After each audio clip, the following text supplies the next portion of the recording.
Hi everybody, welcome to 5 Minute Monday. Thank you for joining us. For the past couple weeks we've been talking about playing with a click. The first week we talked about practicing with a click, practicing with your hands with a click, focusing on keeping everything lined up. The second week we talked about using different sounds with a click, making it musical, taking those sounds, turning them upside down, playing them different ways to kind of train the brain to play with them better. This week we're going to talk about playing with loops. For those of you that don't know, I play drums for an artist named Reba McEntire, and we do loops probably on about 5 or 6 songs. One of them being Radio, which is a big hit that was on the radio a few weeks ago, and there's a lot of loops in that song, and you got to be able to play. And now, in this day and time, in the age of Pro Tools, you got to be able to play right on a loop. So, and you got to not only be able to play with a click, but you got to be able to groove with a loop. In the studio world, I probably get asked to put a loop on maybe about 1 out of every 5, 6 songs, and got to be able to make one quick, make it sound great, and then play along with it, make it feel good. So what I've got today is we've got a little conga loop that we're going to play along with, and the thing that I want you to focus on, there's several different kinds of loops. If you've got a very metronomic kind of loop, for instance one that's made with an 808 drum machine, or something that's real rigid, where everything is just real rigid, then you play straight dead on the click, boom. But a lot of loops are performed by humans, and it's a little snippet of something, and it's just looped over and over again. So the loop that we have today is a conga pattern played by a live player, and then there's a lot of loops that are played by, you know, it's like an old 4-bar section of a drum kit run through some effects.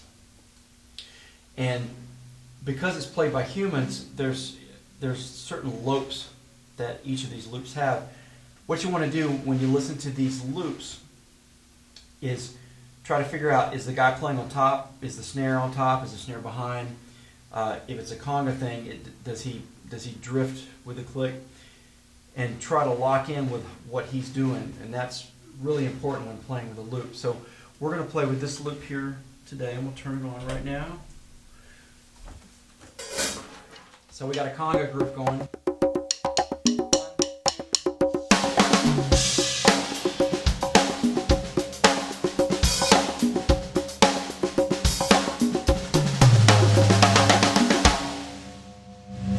Okay.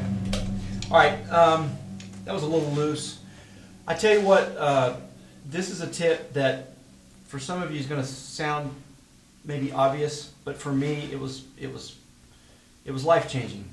And that is, when you play with a loop, you don't have to play with just a loop, you can play with a loop and a click. If you put a click in there, it's so much more information, it's so much easier to grasp onto. A lot of times in the studios, people will bring a loop in they want me to play to, and then they won't bring a click in. So basically what I've got to do is I've got to have them turn that loop up like crazy in the 2-mix. If there's a 2-mix and I don't have a fader that I can put it on, then the rest of the guys are going, hey, the loop's too loud, can you turn it down? If there's a click, then I can just turn the click up. It makes life a lot easier. So anytime I do a loop, whether in the studio or out on the road, I always have a loop and a click, and it will make your life so much easier. So I'm going to play this loop 2 different ways. I'm going to play it with the click and without the click, and we're going to see if we notice a difference. We may not, but we'll see. So, all right, here's without.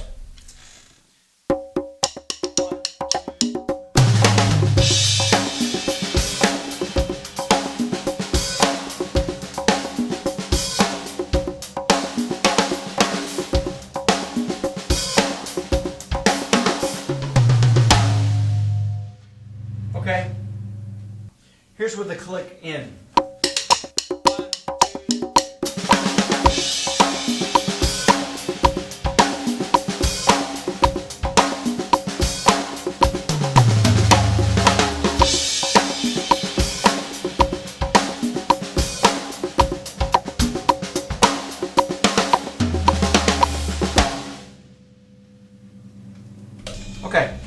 So a subtle difference, but for me it's a huge difference because instead of trying to figure out the subdivisions, I've just got bang, bang, bang. I can lock in with that.